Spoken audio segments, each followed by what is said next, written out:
tardes a todas, a todos y a todes.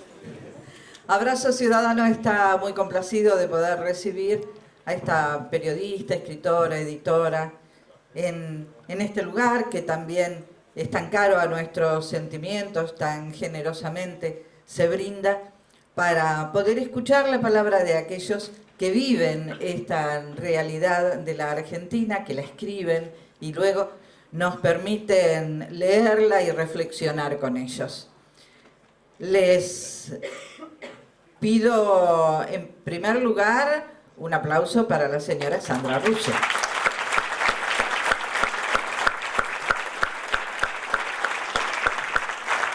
Como ustedes ven, en la mesa también está la diputada nacional Fernanda Raberta, candidata a intendenta por General Pueyrredón.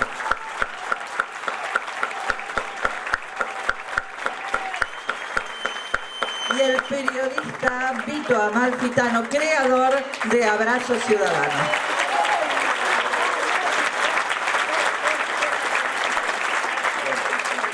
Con respecto a Sandra Russo, les puedo decir que ha trabajado desde hace muchos años en medios gráficos como Humor, Superhumor, en radio, tuvo además su programa de radio en Radio Nacional, en Espléndida, en Belgrano, ha tenido su paso por distintos medios radiofónicos y en televisión podemos decir que la recordamos, la añoramos, la extrañamos en 678.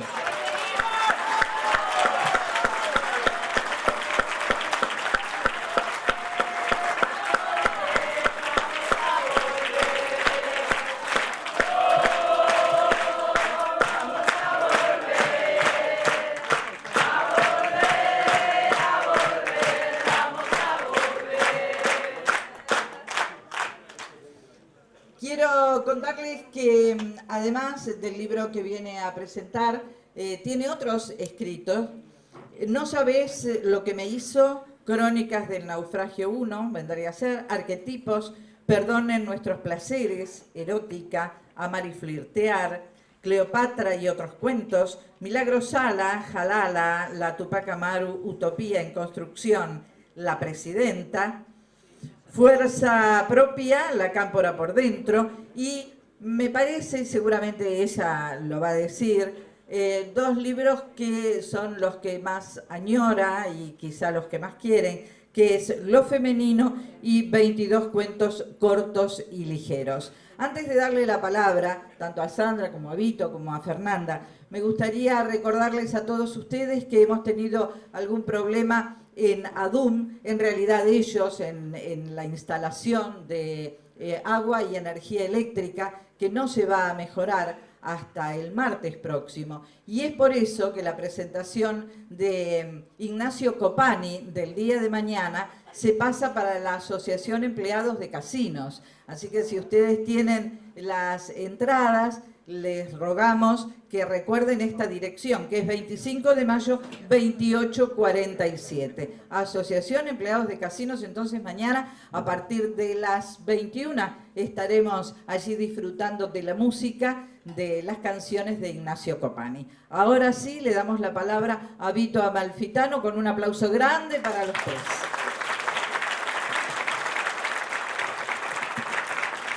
Gracias, Silvia. Buenas tardes a todas y a todos. Y ya que pidió un aplauso grande, como nos tiramos flores, un aplauso grande para la voz de Mar del Plata, que es Silvia Chumilla. ¿Sí? Esto lo tenemos todo armado y preparado siempre en Abrazo Ciudadano. Saludo ante todo a nuestras madres que queremos tanto y que nos guían y son nuestros faros. Siempre decimos lo mismo, pero vale reiterarlo, donde están ellas y estamos nosotros, estamos en el lugar correcto y sabemos cada vez más en este tiempo y en estos días que estamos en el lugar correcto. Agradecemos por supuesto al Centro de Arte Radio City Roxy Melanie, que siempre nos cobija. La semana pasada tuvimos a Hernán Brienza y ahora tenemos a Sandra Russo. Y después de aquella charla tan rica de historia con Hernán y reflexiones también sobre la política que viene, tuve la chance de charlar con él un día después y él reflexiona sobre las y los periodistas que tomaron la bandera en tiempos realmente difíciles y que después la sufrieron más que ninguno y más que ninguna, porque se quedaron sin laburo, literalmente. Ustedes la leen a Sandra dos veces por mes en página 12 y nada más. Y tanto Hernán como Sandra, como otros queridísimos colegas y valiosísimos, los hemos perdido del éter, los hemos perdido de la radio, los hemos perdido de los diarios, y fueron literalmente perseguidos.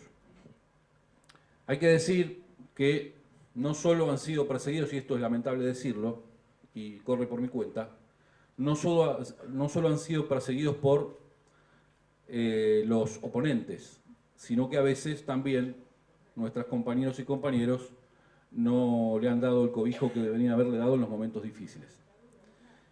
Sandra quería estar en Mar del Plata, quería presentar nuevas crónicas del naufragio en Mar del Plata. Le dijo a nuestro común amigo Fernando Borroni que ya se siente parte de Abrazo Ciudadano. Tanto es así que dijo que el domingo que Fernanda se consagre intendenta va a venir acá a festejar, no va a estar allá.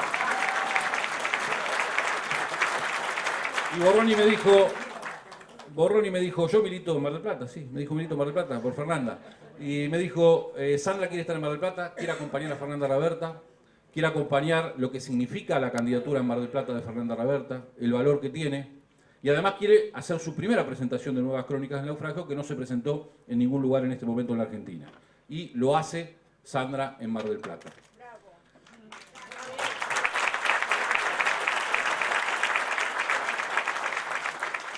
Nuevas Crónicas del Naufragio. Mucho han bastardeado las palabras desde el gobierno nacional, desde el poder hoy, pero hay palabras que ya en sí mismas dicen cosas.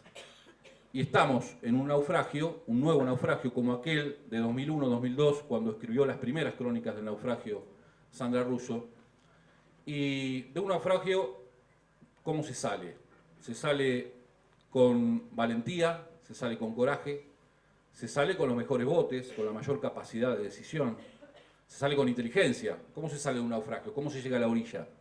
Se sale con inteligencia, se sale con capacidad, se sale con valor y poder de decisión. Hay que tomar resoluciones, decisiones en momentos tormentosos y graves. Y nosotros sabemos que en Mar del Plata tenemos a la mejor conductora para asumir ese desafío. La tenemos a la diputada nacional Fernanda Raberta, candidata a intendenta, que nos va a llevar a la orilla en Mar del Plata, y tanto necesitamos que nos lleve a la orilla en Mar del Plata, tanto necesitamos recuperar la fuerza del mar, y tanto la necesitamos a Fernanda, que va a ser la primera mujer, la primera peronista del campo nacional y popular, más allá de los tiempos pasados, que va a asumir ese rol, que va a asumir ese desafío. Depende de todos nosotros, de esos avales que estamos firmando, depende de nuestra militancia permanente, de cada abrazo ciudadano que demos en cada rincón de la ciudad. Pero no tengamos dudas que el camino a la orilla es con todos, con todas y con todes, y que Fernanda lo va a llevar adelante en Mar del Plata. Con Sandra Russo hoy en la Melanie, un gusto. Gracias.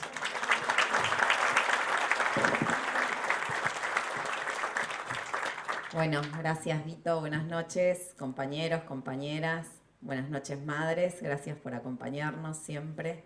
Bienvenida Sandra a Mar del Plata, a este lugar en donde estamos dando una batalla electoral por un lado, pero una batalla por el sentido común por el otro.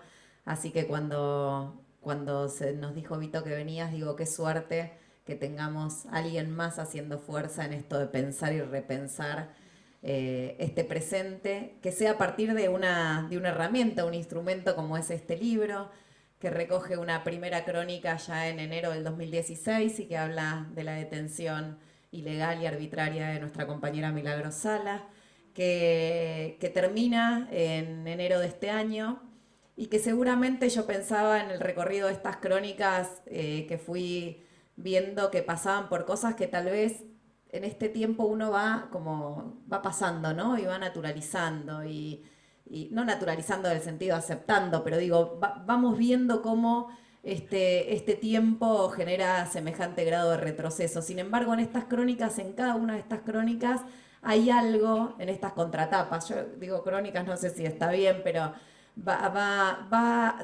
surgiendo algo que habla de una esperanza en el naufragio, ¿no? Como decía Vito, estas segundas crónicas tienen que ver con unas primeras que fueron las del 2001, pero sin embargo hay como otro registro en este tiempo que creo que tiene que ver con la fortaleza de haber pasado por ese periodo post-naufragio del 2003 al 2015. No tengo ninguna duda que en estos relatos, en esta construcción de sentido que propone Sandra en sus contratapas, hay un dejo de optimismo, aún explicando lo inexplicable, aún explicando Dilma en Brasil, aún explicando el hambre de los chicos que no tienen para comer en Argentina, aún explicando los presos políticos, aún explicando todo lo que va ocurriendo durante estos años, las consecuencias no solo de un modelo económico, sino de un modelo de precarización de una democracia tan frágil como la nuestra, pero sin embargo hay un algo en esos escritos, en esos relatos que dan cuenta de una potencia, que yo creo que es la potencia de la memoria inscripta en lo reciente, inscripta en nuestros corazones y en nuestras cabezas desde un lugar de lo posible. Y me parece que eso es la fortaleza de este segundo libro, digamos, que habla de un naufragio que sin ninguna duda vamos a superar.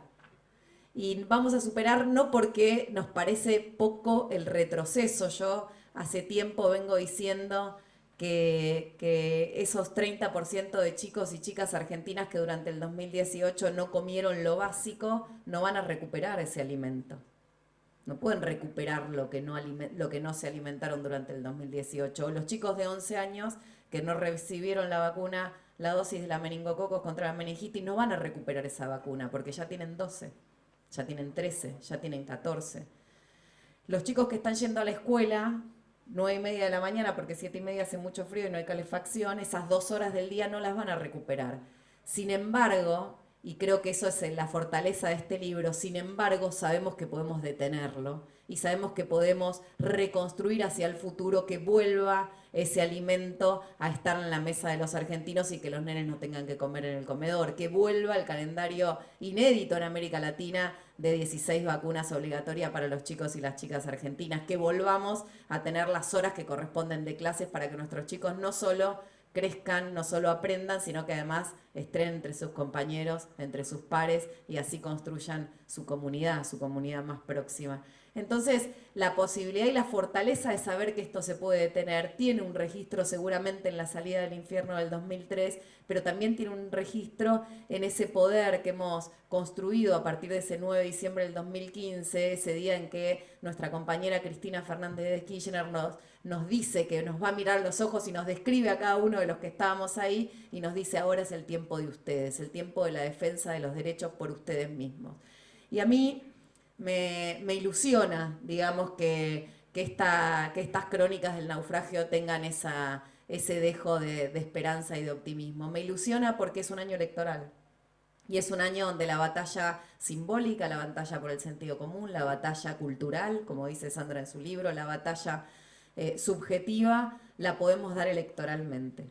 La podemos y la debemos dar electoralmente. Y esta semana fue una semana muy particular en relación a eso, porque fue una semana donde hemos podido apreciar cómo al finalizar el tiempo de la inscripción de las alianzas de distintos partidos políticos, nosotros, nosotras y nosotres construimos un frente bien amplio, un frente de todos, de todas y de todes, un frente que ha ampliado sus márgenes, que incluso ha construido una ofensiva electoral en donde nos sentamos a dialogar con quienes nos hemos criticado mucho, pero mucho, con quienes hemos tenido desacuerdos profundos, pero que sin embargo este sentir de lo que ya no podemos recuperar, de lo que perdimos durante estos 3 años, nos hace tener la fortaleza para detenerlo en este octubre del 19. Entonces, como yo digo y vengo diciendo que me impresiona el día del cierre de las alianzas, así como el Frente de Todos mostró capacidad no solo para que nuestra compañera Cristina Fernández de Kirchner pusiera en valor de ni más ni menos que del lugar de candidato a presidente a un compañero que fue crítico con nosotros mismos, no solo semejante gesto, ¿no?, de despojo en relación a los cargos y los lugares, sino que también supimos ampliar nuestra base con otros partidos políticos, con otras fuerzas políticas, con otras organizaciones, como lo venimos haciendo en Mar del Plata. Y sin embargo, la paradoja de una semana donde nosotros nos ampliamos y ellos se achican. Y en el frente de ellos aparece una fórmula que se encierra en una base de sustentación del electorado absolutamente conservadora y que se hablan entre ellos y que yo digo, esa fórmula de Macri Pichetto no le habla a las mujeres, subestimando que las mujeres hoy no tengamos por obligación votar fórmulas donde haya mujeres. Por obligación para demostrar que lo que venimos peleando no es simplemente una pelea testimonial, para demostrar que efectivamente estamos convencidas y no tenemos dudas en el camino que hemos emprendido para pensar que las mujeres tenemos que estar en plano de igualdad, no solo en los lugares y en las tomas de decisiones, sino también en la construcción de ese sentido común y de esa subjetividad.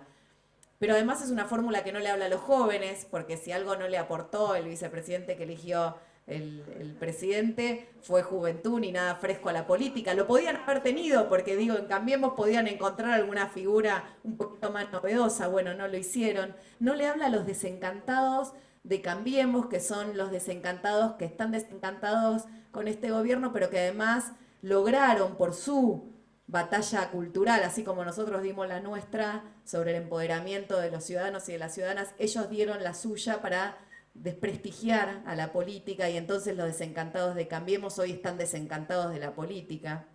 Tampoco le habla a los desencantados porque ponen a la política otra que profesionales de la política, ¿no? Ponen. Entonces digo, mientras que nosotros mostramos apertura, mientras que nosotros mostramos predisposición para pensar que efectivamente hay que sacrificar, porque en la diversidad uno sacrifica lo propio, pero se enriquece, pero se agranda, pero se amplía. Bueno, en este tiempo de amplitud, en este tiempo de frentes de todos, ellos absolutamente achicados en sí mismos. Y esto también lo tenemos que decir, porque esto también se trata volver a salir de este naufragio. Se trata de ver cómo entre todos y todas y todes podemos construir desde la diversidad, desde el saber que no pensamos igual que el que está al lado, que no sentimos igual, incluso que no votamos igual en el 15 y en el 17, pero podemos volver a construir un camino común, un idioma común, un presente común. Y eso se hace con lo que Cristina nos propone como el contrato social de ciudadanía responsable. Eso se hace siendo responsables porque sabemos que lo que estamos viviendo es una tragedia. Y cuando hay una tragedia, cuando se asiste a una tragedia, cuando se comprende que la tragedia nos atraviesa, estamos obligados, sobre todo a partir de ese 9 de diciembre del 2015, de pensar en los demás y de construir eso que para nosotros hoy es una bandera, que es que la patria es el otro. Así que gracias por este material, por estas contratapas, por esta crónica, porque de alguna manera nos permite, está el 2x1, está el Ni Una Menos, se habla de las mujeres, se habla de lo que pasa en América Latina. Digo, en estas crónicas va sucediendo desde ese enero del 2016 a enero del 2019, van sucediendo hechos que vienen bien refrescarlo, pero sobre todo que viene bien tenerlo claro en esta batalla por el sentido común que vamos a dar este año, en donde nunca más vuelvan a elegir nuestros pares, nuestros próximos, nuestros hermanos y hermanas, un gobierno que los deja fuera, que los excluye y que los suma en la absoluta tragedia. Así que gracias a todos y a todas por estar y vamos para adelante en una semana tensa, pero motivante y optimista. Gracias.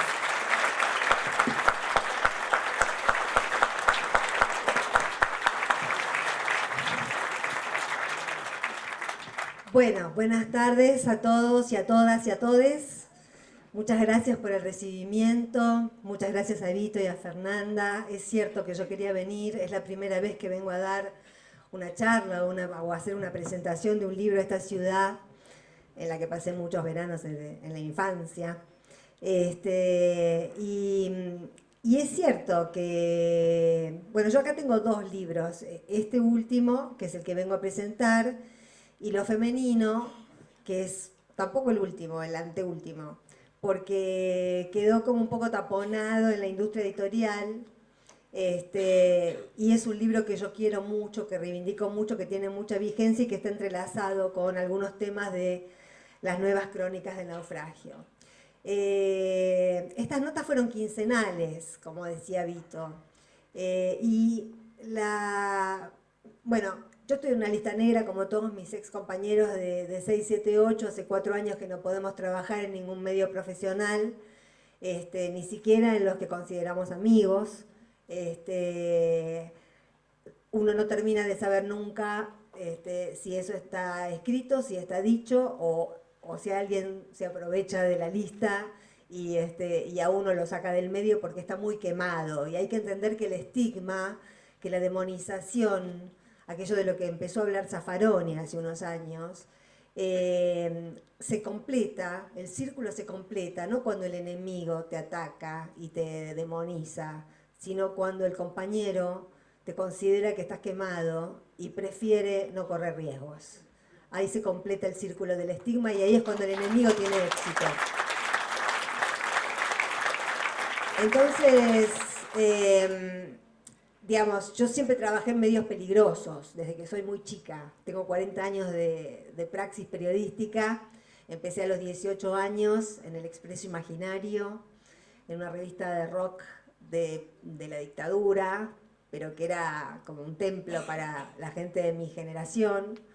Y después seguí en humor registrado también en la dictadura, aprendiendo mucho, aprendiendo muchísimo. No se estudiaba comunicación en aquella época, no existía la carrera, uno se hacía periodista laburando, pero no había mucha gente de quien aprender en la dictadura. Y en humor y en El Expreso tuve la suerte de conocer gente que me empezó a enseñar las primeras cosas.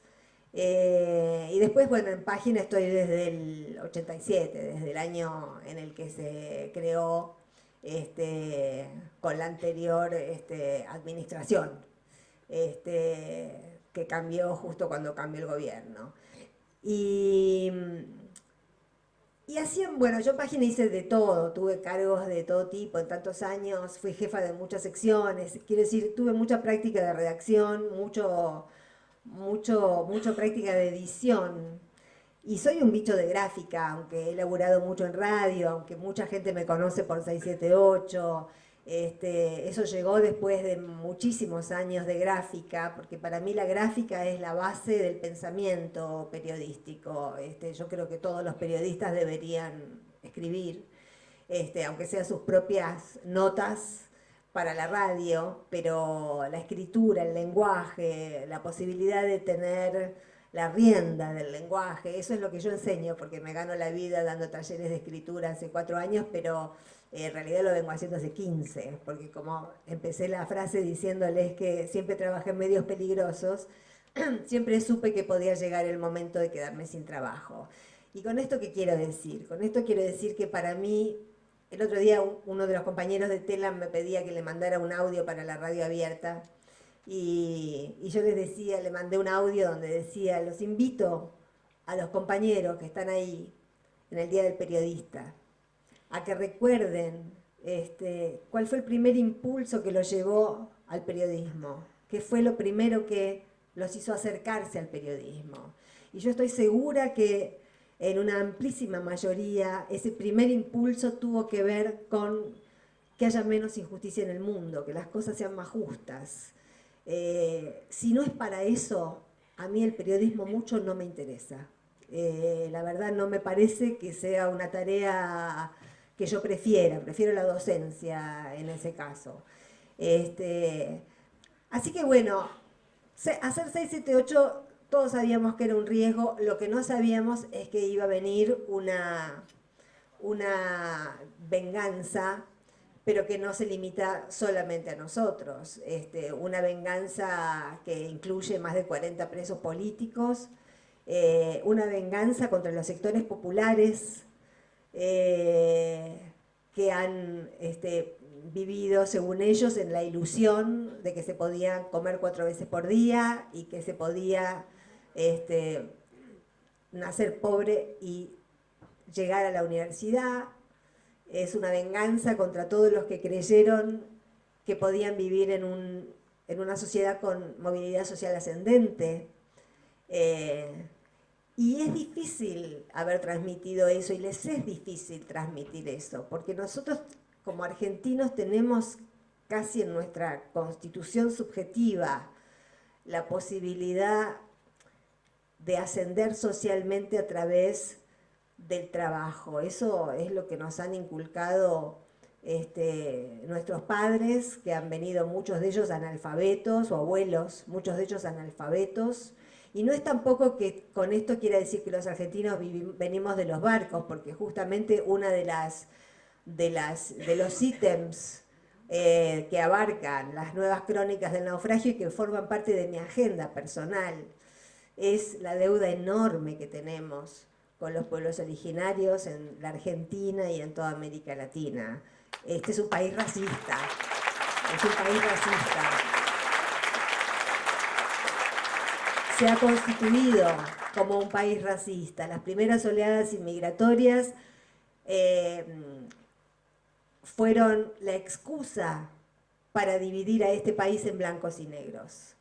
Y no venían de Europa los más ilustrados, los más refinados, venían los desesperados, venían los hambrientos y venían también los codiciosos, ¿no? Eso fue en las oleadas del siglo pasado, pero si vamos más hacia el pasado, más aún, estoy pensando en el pecado original de América, de Murena, los colonizadores tampoco eran los mejores, los más piadosos, los más ilustrados, los más refinados, la mejor gente de Europa. Los colonizadores fueron los lúmpenes que vinieron y aplastaron a los pueblos originarios. Entonces, acá hay una agenda de cosas que a mí me interesaba particularmente analizar, y qué es lo que yo creo, después de 40 años de praxis periodística, que es lo que un periodista debe tener: una configuración del mundo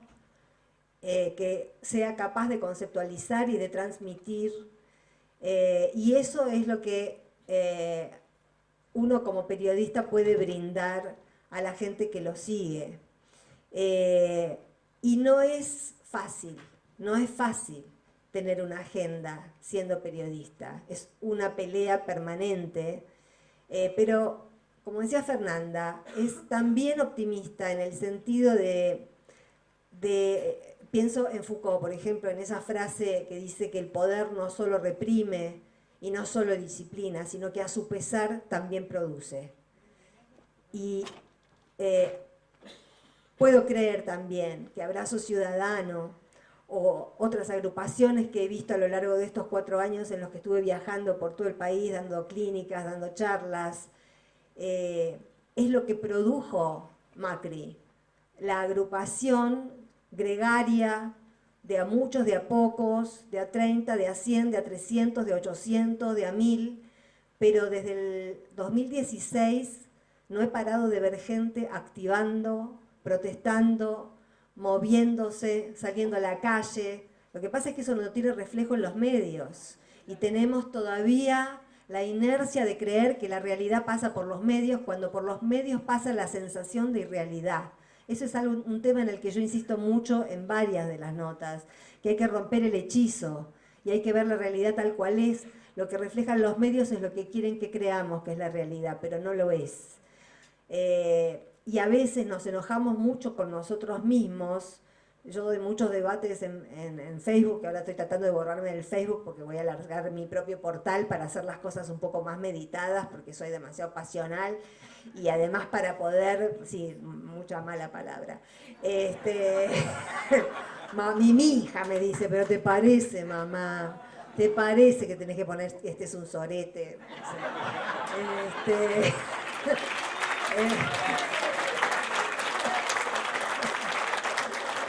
Entonces, no, recién vengo también de una radio en la que estuvimos charlando sobre este tema, ¿no? Cómo salir mediáticamente de este estado tan de atolladero en el que nos encontramos con la concentración brutal de información y de medios.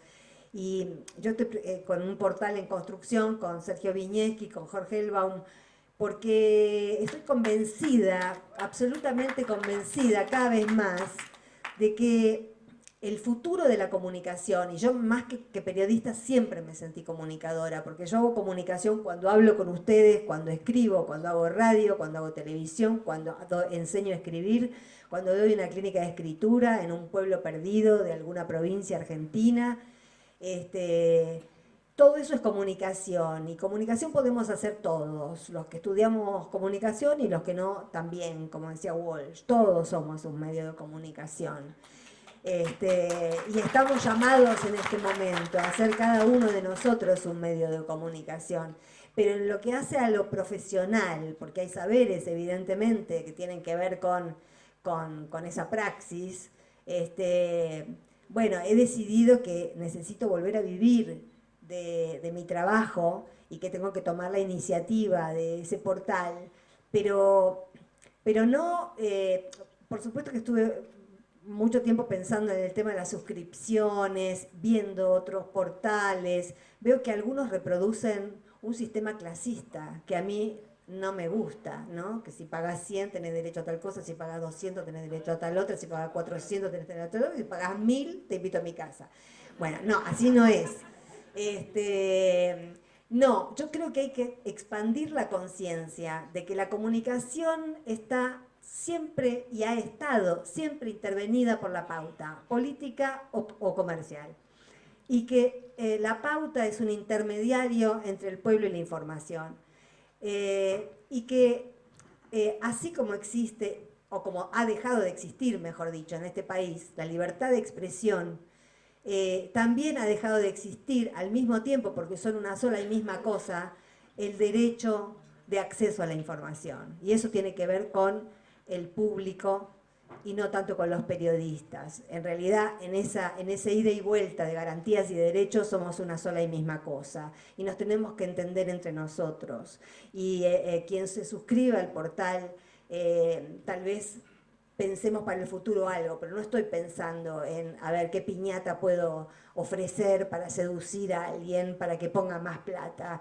No me gustan los contenidos cerrados, me parece elitista, pero sí en este valor cultural de que uno, y esto lo he dicho siempre, esto en realidad me lo dijeron cuando yo era muy chica y empezaba a escribir contratapas en el diario, en el 89. Me lo dijo Pasquini Durán una vez, que era prosecretario del diario, un gran periodista ya fallecido. Yo era muy joven todavía y bueno, y empecé a tener cargos de mucha responsabilidad en el diario. Y además escribía, que son como 3 compartimentos distintos, ¿no? Uno puede hacer una cosa y no la otra. Y Pasquini me dijo, nena, cuida tu firma, porque cuando te vayas de acá lo único que te vas a llevar es tu nombre. Nada que no sea tu nombre te pertenece. Y para mí fue una gran lección, porque nunca firmé nada con lo que no estuviera de acuerdo, porque hay una frase también de Mario Benedetti que para mí es como, y eso que no me encanta Mario Benedetti, pero esa frase la leí cuando era chica y también me quedó como una marca del camino a seguir. Uno no siempre puede hacer lo que quiere, pero siempre tiene el derecho de no hacer lo que no quiere. Y eso es un camino rector en la vida de todos nosotros.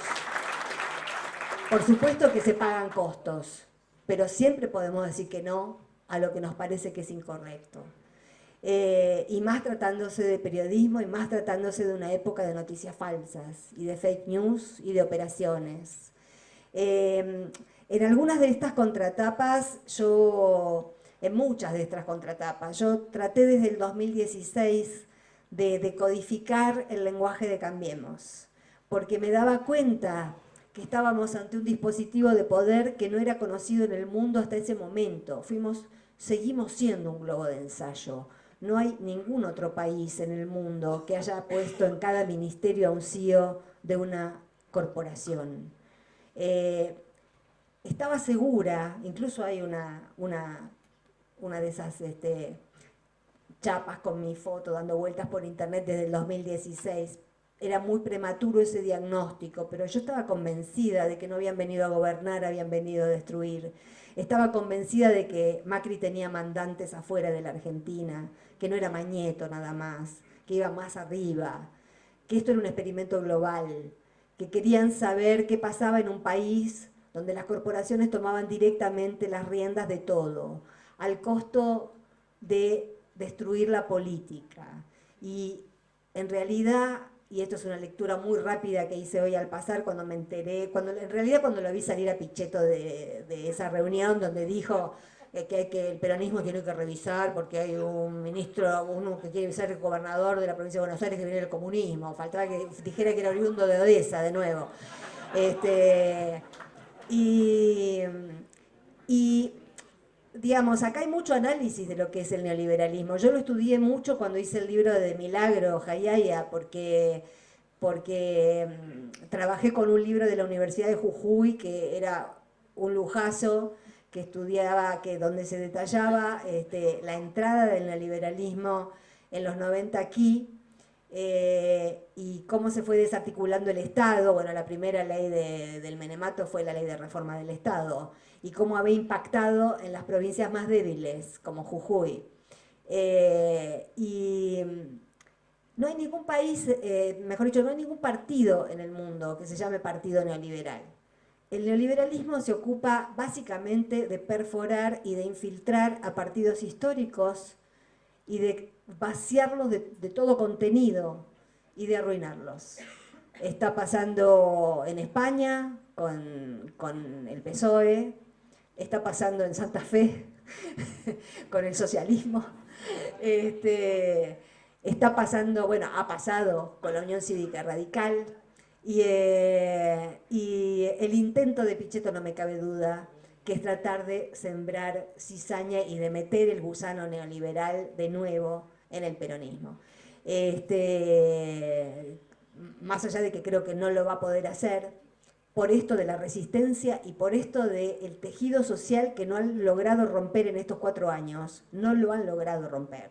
Este país está lleno de tejido social, lleno, vayas a donde vayas. Hay gente que se agrupa, que discute, que arma cenas entre amigos, que se juntan entre barrios, que miran películas y las analizan juntos, con lo cual estamos muy lejos del cinismo y de la apatía de los 90.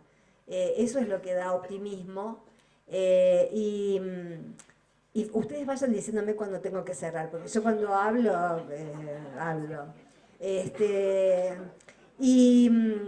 Y finalmente, volviendo a este experimento, que es el que yo trato de analizar en muchas de las contratapas, que tienen el valor de que están fechadas, con lo cual no están escritas con el diario del lunes. Era lo que se percibía en el 2016, se percibía en el 2016 y estaba escrito en el 2016, y así sucesivamente. Ahora se están juntando las piezas de este puzzle siniestro, y es por ahí más fácil entender con lo que acaba de descubrir Glenn Greenwald en Brasil, la desarticulación y la visión desnuda de lo que fue el Lavallato, y por qué Lula está en cana, y por qué la destituyeron a Dilma, y que la motivación principal de toda esta opereta era sacar al PT de la cancha. Es lo que les vengo diciendo de...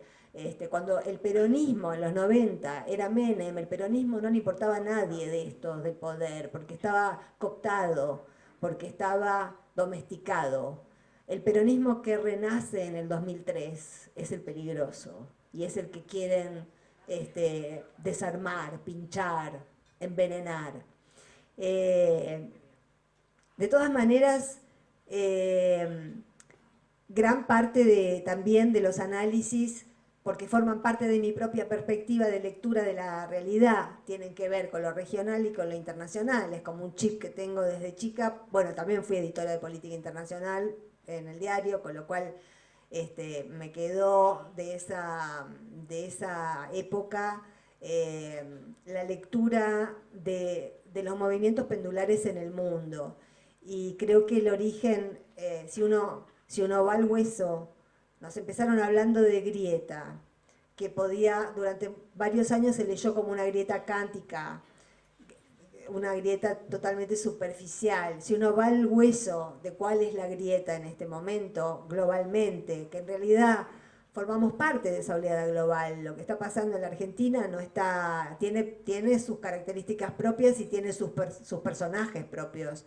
Tiene una tonalidad nacional, cada país tiene una tonalidad nacional. Acá, por ejemplo, Macri no pudo ganar la primera elección diciendo lo que dijo Bolsonaro en Brasil, porque acá no hubiera ganado, porque en el sentido común argentino hay una parte que se la debemos justamente al peronismo, donde no se puede decir lo que dijo Bolsonaro para ganar las elecciones. Pero están dispuestos a hacerlo ahora, porque ahora tienen que jugar a ver qué juntan con una promesa de derechización y de odio profundo. Aunque el panorama es complejo porque salió el matrimonio igualitario en Ecuador. Entonces también hay gente que piensa, pero entonces Lenín Moreno no era tan malo. Y también hay feminismos, no hay un solo feminismo. Y hay algún sector del feminismo que está diciendo, bueno, con Macri va a salir más rápido. Es decir, estamos pisando trampas cazabobos todo el tiempo. Por eso es muy urgente y es muy necesario que a todo lo que decía Fernanda, lo que decía Vito, le sumemos astucia, porque la derecha es astuta y nosotros tenemos que ser astutos también. Y por eso es grandioso el frente que se armó y el paso que dio Cristina para armar ese frente. Es grandioso porque es astuto y porque no podemos resignar la astucia frente a enemigos como los que tenemos, porque no vienen a implantar un modelo distinto del que nos gustaría. Vienen a perseguirnos, a hambrearnos, a matarnos y a destruir la patria.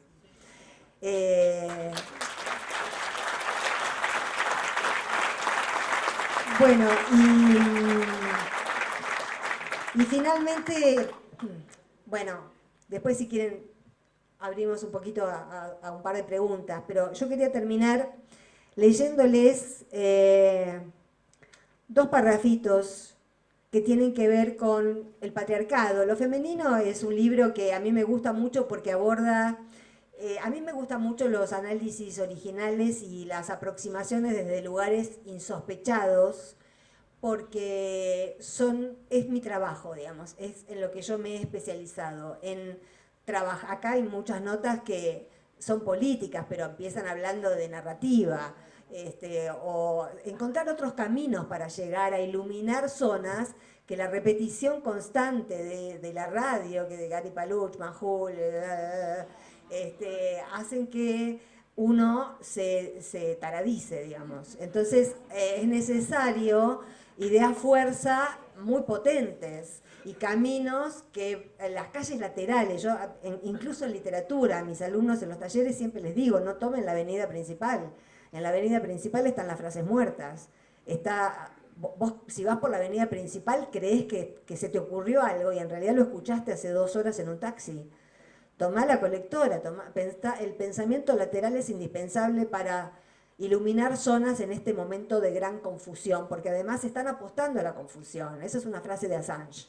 El gran problema de la gente, de los habitantes del planeta en este momento es la confusión, porque no saben en el mundo en el que están viviendo.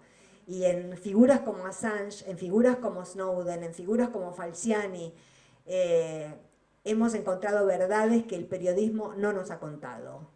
Entonces, por eso yo creo que el futuro está en el periodismo digital, de a pocos periodistas que se agrupen y que puedan trabajar tranquilos con el apoyo del público y sin deberle nada a nadie.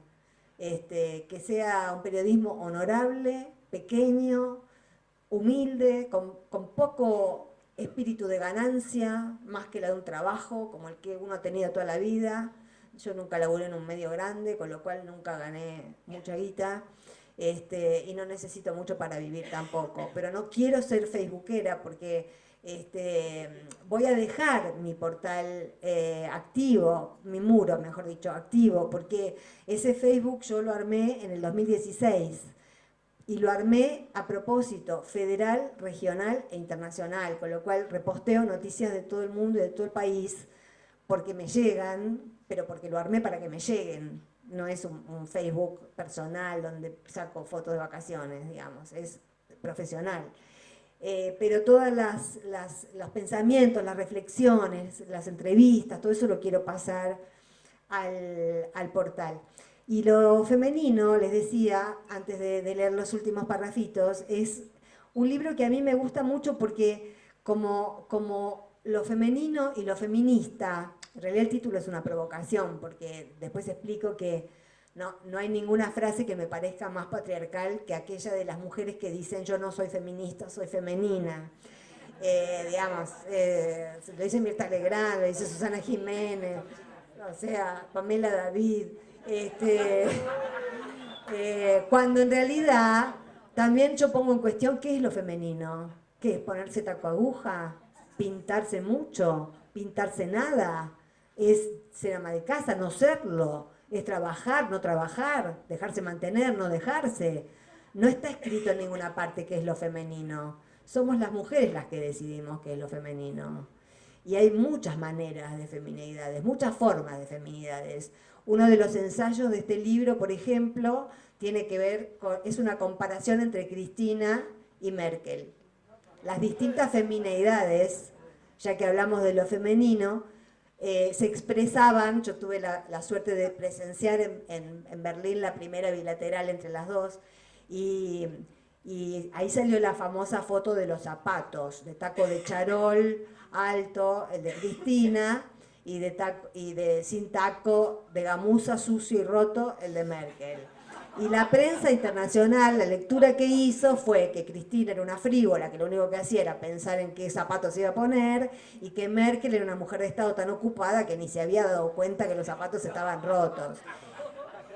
Quiero decir, así como sucede con el sexismo, que no está dirigido a todas las mujeres, porque ustedes alguna vez vieron sexismo aplicado a Juliana Aguada.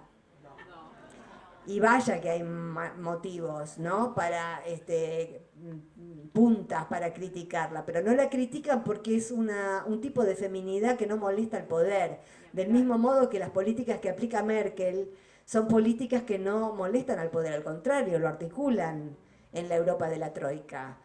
Y a Cristina no la criticaban por los tacos, la criticaban por las políticas que aplicaba. Ni siquiera la criticaban porque era mujer, porque ahora lo van a criticar a Alberto. No les quepa duda.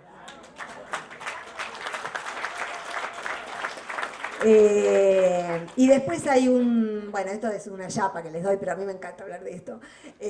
Hay otro ensayo, son ensayos cortos y un cuento, y hay otro ensayo en el que hablo desde la primatología sobre las mujeres, desde el lugar más de hembras, y hablo de los bonobos, que es una maravilla de especie, son primates con los que compartimos el 98% del ADN, y que son bisexuales. Todas las tensiones sociales de sus comunidades las solucionan con sexo, evitan el derramamiento de sangre. Es una especie que no conoce el derramamiento de sangre, no hay violaciones, no hay infanticidios, no hay fratricidios. Y las hembras son las que hacen alianzas para manejar a los machos antes del derramamiento de sangre. Es realmente muy interesante. Ahora, ahí yo meto en ese ensayo al Papa. Que yo tengo una foto de este libro en manos del Papa, que para mí es un orgullo enorme, que se lo llevó Parrilli, pero Parrilli se lo llevó sin haberlo leído. Entonces yo, cuando lo vi, que no lo veo mucho a Parrilli, pero una vez me lo crucé y le dije, Oscar, muchas gracias, pero vos sabías que el Papa figura en el ensayo de los monos. Y me dijo, pero bien o mal. Y no, figuraba muy bien, porque el Papa cuando fue a Cuba, que Clarín tituló El Papa habló contra las ideologías, el Papa no habló contra las ideologías. El Papa lo que dijo fue lo mismo que se pregunta el primatólogo, que es un genio, Franz Seval, es mi primatólogo favorito, y que tiene que ver con la empatía animal, tiene que ver con lo que somos como animales, tiene que ver con nuestros cuerpos, con lo que circula dentro de nuestros cuerpos. Nosotros cuando vemos a alguien durmiendo en la calle, en una noche de frío, sentimos corporalmente el dolor, no es intelectual, no es político. La inclinación hacia el otro, la inclinación a proteger, a apiadarse, a tener una actitud de solidaridad con el otro que sufre, es anterior a cualquier ideología, tiene que ver con nuestro estar en el mundo y con nuestros cuerpos y con la parte animal que tenemos, porque la parte animal es muy buena, es muy buena. Tenemos que hacerle un gran desagravio a los animales y a todos los que hemos llamado animales, porque estamos viendo seres humanos que son mucho peores que los animales.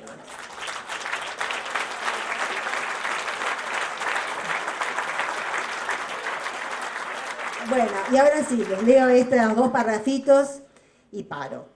El patriarcado, es cierto, circula por un andarivel políticamente transversal, porque lleva más siglos entre nosotros que cualquier otra construcción cultural. La imposibilidad de muchos de ver en la lucha feminista una oportunidad para otros grandes despertares populares tiene, me temo, mucha cola de paja. Porque de derecha a izquierda hay ideas fosilizadas sobre las mujeres que no han logrado todavía ser ablandadas y deshechas. Hay closets, pero ya no los que cobijaban homosexuales no asumidos. Hay closets de machistas que no se autoperciben como tales y que se sienten afrentados. Hay confusión y autodefensa cuando se escucha hablar de machismo, como si esa palabra designara al género masculino, y no es así. Siempre hubo y hay varones sensitivos y liberadores que han sabido despertarse de la irrealidad patriarcal y han gozado y hecho gozar de la complementariedad, de las diferencias. Pero otra vez, esa otredad que no se comprende del todo y que por lo tanto no está bajo control, excede también largamente a las mujeres. Vivimos un tiempo en el que toda diferencia intenta ser aplastada y todo intento de refutación es acribillado por las mentiras a repetición de los dispositivos de los nuevos totalitarismos que tienen a su servicio.